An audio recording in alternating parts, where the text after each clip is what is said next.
Arkadaşlar yeni bir videoyla daha karşınızdayız. Aracımız Nissan Navara Pickup. Aracımız sıfır bir araç.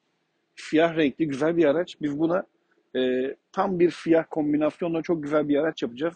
Ve videomuzun sonunda sürprizli bir fon yapacağız kullanıcımıza teslim ederken. Bakalım videomuzun sonunda neler olacak. Hep birlikte izleyeceğiz. Bizi takipte kalın.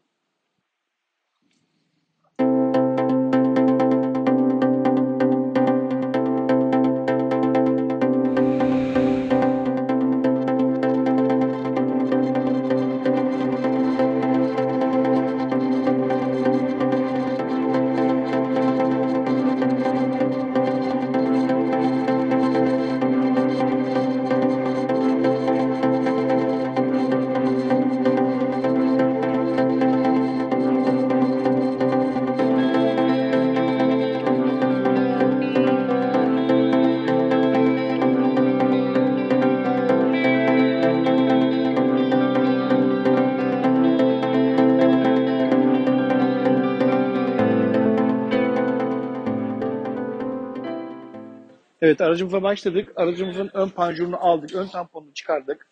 Bunun dışında yan basamaklarımız, ayna kapaklarımız, kapı kollarımız, tavan döşememiz, her şekilde bu araç şu anda arka tamponda sökülerek, parçalarımız da burada, boya bölümüne hazırlandı.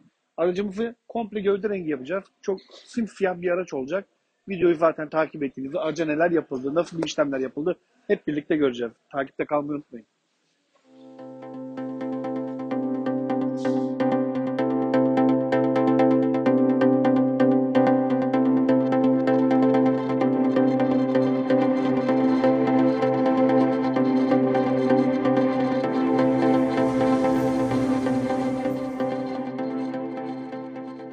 Evet arkadaşlar, aracımızı yükselttik. 1.90 oldu aracımız.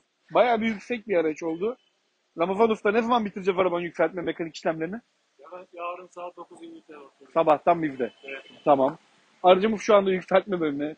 Tabii ki o şekilde değil. Teknik olarak ölçülere uygun bir şekilde 35 lastiklerimizi koyacağız bu araca.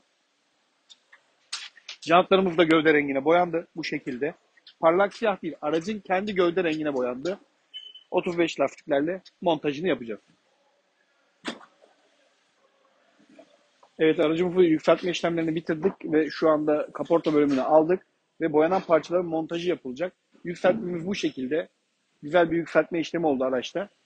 Bunun dışında cam filmleri ve diğer işlemler devam etmekte.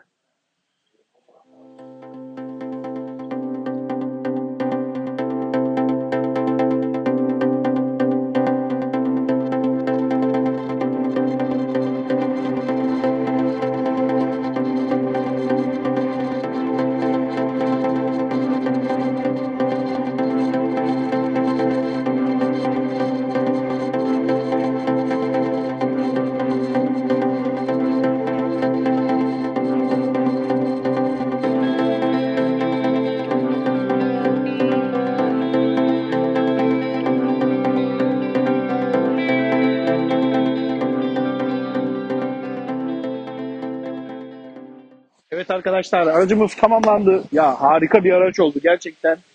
Şu güzelliğe bir bakar mısınız? Tabii ki Gültaş imzalı harika bir araç oldu. Neler yaptık zaten videoda hep beraber izledik bunun yapım aşamasında. Navara'lar çok yakışıyor ve de bu araç komple gövde rengi oldu. Hiçbir farklı bir renk olmadı araçta ve harika bir görünüm verildi bu araca da. Bu araçta ön panjurumuzu ışıklı panjur kullandık, ledli panjur, şark koruma demirimizi bunları da gövde rengini boyayarak aynı işlemi yaptık. Bunun dışında kamera sistemini de hiçbir şekilde bozmadan bu şekilde orijinal montajını yapmaktayız. Bunda görüntü olarak birebir aynı şekilde kalmakta. Hiçbir şekilde arızaya geçmemekte. Bunun dışında çamurluk dodiklerimiz ön tarafta bu şekilde çıkıntılı ve eksi 44 offsetli jantlarımız mevcut bunda. Jantlarımızı da gövde rengine boyadık.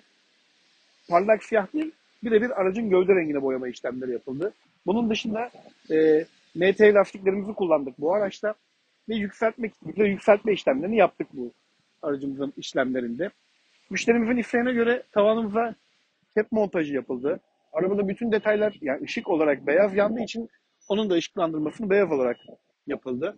Krom yerlerde boyama işlemleri kapı kollarımızda, ayna kapaklarımızda yapıldı ve ön cam dahil 3 ev cam filmi işlemi yapıldı bu aracımızda.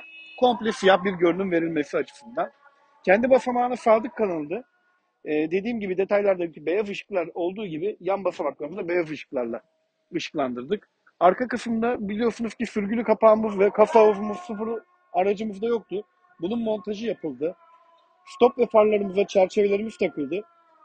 Bu şekilde. Bu araçlarda standart olarak merkezi kilit bulunmamakta. Biz bu araca merkezi kilit sistemi de montajı yaparak arka bagajımızın açılmamasını bu şekilde sağladık. Daha bir güvenli şekle getirdik. Kasa havuzumuzun montajı ve sürgülü kapağımızın montajı da bu şekilde yapıldı. Güzel bir araç oldu. Gerçekten yakışan bir araç oldu. Birazdan teslimatını yapacağız.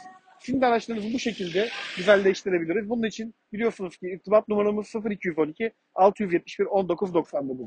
Bizi takipte kalın. Yeni videolarla birlikte olmak üzere.